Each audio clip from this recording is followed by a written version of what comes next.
Hello mga kalabs! Kumusta po kayo? Eto na naman nga pong masarap na ampalaya yung niluto ni Mama para po sa almusal namin. Edi syempre, hindi na nga po ako mabibitin dito dahil medyo madami na nga po yung naluto ni Mama. Para na nga din po kasi ito sa ibabaon ni Papa. 3 itlog nga din po pala yung nilagay ni Mama dito. Okay lang din naman po kahit 2 lang. Ang importante ay marami pong ampalaya. Ayan nga at nilagay na nga din po pala ni Mama yung itlog sa ampalaya. Alam niyo po bang half cook lang yung pinagkaluto ni Mama sa ampalaya bago niya nga po nilagay yung itlog? Masarap pa rin daw po kasi kapag daw po ganun yung pagkaluto eh. Eto nga at nung nakaluto na nga po si Mama ay kumakain na nga din po sila Papa at Kuya. Habang ako naman ay nagbibihis pa nga lang po sa mga oras na yan. Nauna po kasing naligo si Papa kesa po sa akin. Pang umaga nga din po kasi yung pasok ni Papa. At pagkatapos ko po palang magbihis, ayan nga at kumakain na nga din po ako.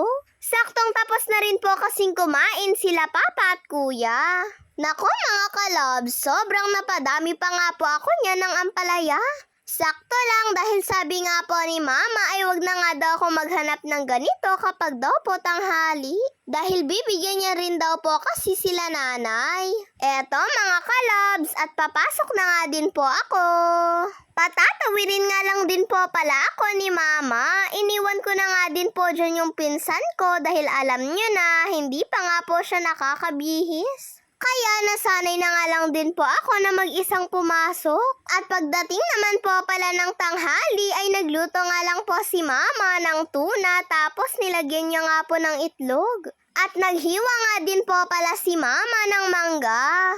Paborito po kasi namin itong sinasama sa ulam namin mga kalabs. Si Papa nga lang po yung may ayaw nito dahil maasim nga daw po. Masarap nga po yung ganitong century tuna na nilagyan nga po ng itlog. Noong isang araw nga po na nagluto si Mama ng ganitong ulam namin ay nabitin pa nga po ako.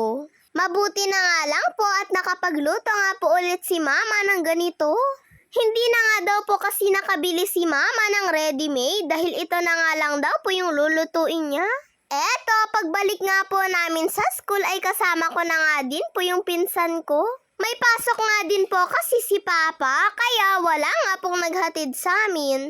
Kaya eto at maglalakad nga po kaming dalawa. Pero syempre, patatawirin po ulit kami ni Mama. Ayaw naman po kasi ni Mama na kami-kami nga lang po yung tumatawid. At nagluto nga din po pala si Mama ng pusit. Si Papa nga po pala yung bumili dito mga kalabs. Pero dahil marunong naman na daw po si Mama sa paglilinis at pagluluto nito ay siya na nga lang daw po yung mag-aasikaso dito. Sa bagay, palagi naman pong si Mama yung tagaluto namin. Eto nga at nililinisan nga lang po ito ni Mama. Natawa nga din daw po si Kuya dahil ngayon niya nga lang daw po nalaman na yung mata ng pusit ay nasa gitna daw po pala.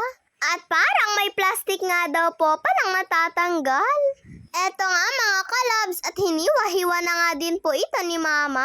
Medyo malalaki pa nga po yung pagkahiwa ni Mama dito. Medyo madami nga din po pala etong nabili ni Papa.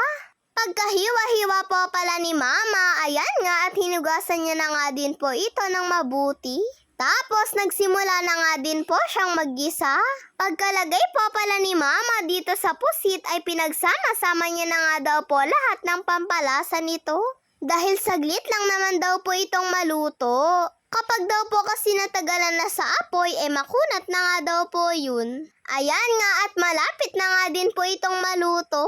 Hindi nga daw po naglagay si Mama ng sabaw dito, pero dumami nga daw po yung tubig niya, oh. At nung nakapagluto na nga din po si Mama, pinatikim niya na nga din po kay Papa kung tama nga lang daw po yung lasa nito.